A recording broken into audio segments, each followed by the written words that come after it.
104 games, 39 days, 48 teams. FIFA told us that this was the future of football. They told us more teams meant more drama, more upsets, and more moments. They were wrong. And here's the proof it's happening right now, in real time, at the 2026 World Cup. Let's start with numbers, because they're genuinely insane. Old World Cup, 32 teams, 64 games. Clean, tight. Every match felt like it mattered.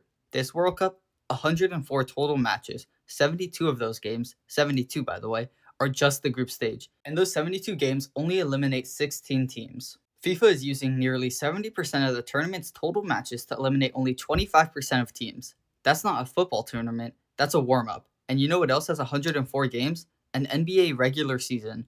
And nobody calls that dramatic. The whole point of the World Cup was that every single game felt like the end of the world. That tension, FIFA just quietly sold it to the highest bidder. Here's what that actually looks like on the pitch.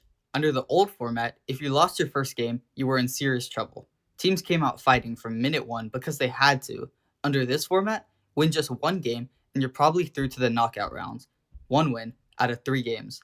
That's all you need to survive the group stage of the biggest tournament on earth. And we've already seen what this does. We've seen teams park the bus. We've seen random matches that are meaningless in match day 2 where both teams are already through to the knockout stage. And we've seen Turkey take 62 shots and score 0 goals across 2 games, not because they tried to lose, but because even with 0 goals and 0 points, they still technically had a path. The desperation that used to define the group stage, diluted.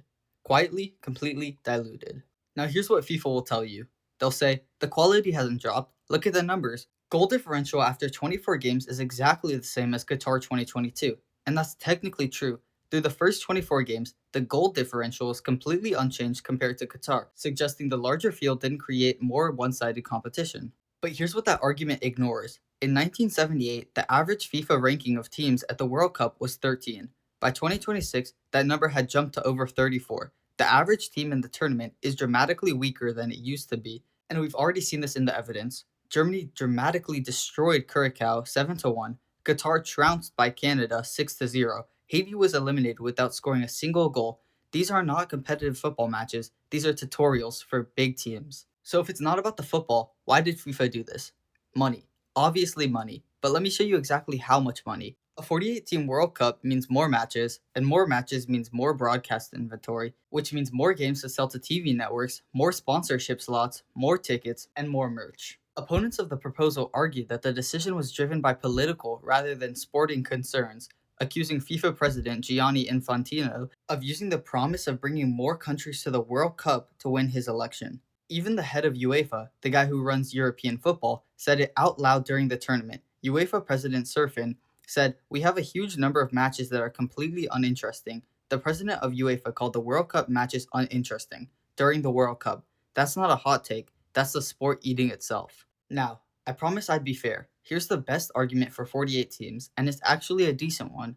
13 World Cup nations pushed back on the criticism, saying, for our countries, there is no such thing as an unimportant World Cup match. Football does not belong to a select group of nations. For many countries, participation in the FIFA World Cup is not only a sporting achievement, but it's a moment that inspires a generation.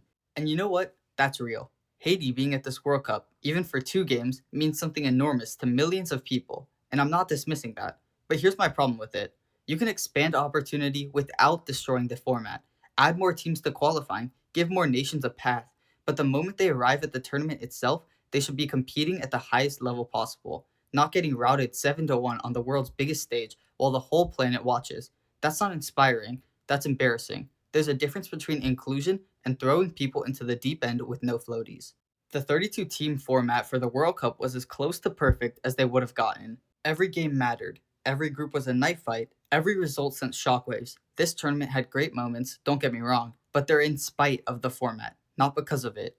FIFA with the World Cup have the greatest show on earth, and they made it longer. And somewhere between game 47 and game 73 of the group stage, the magic gets a little harder to find. Drop a comment. Do you think the 48 teams works, or do you want the old format back? I genuinely want to know. Subscribe for more daily content, and I'll see you in the next one.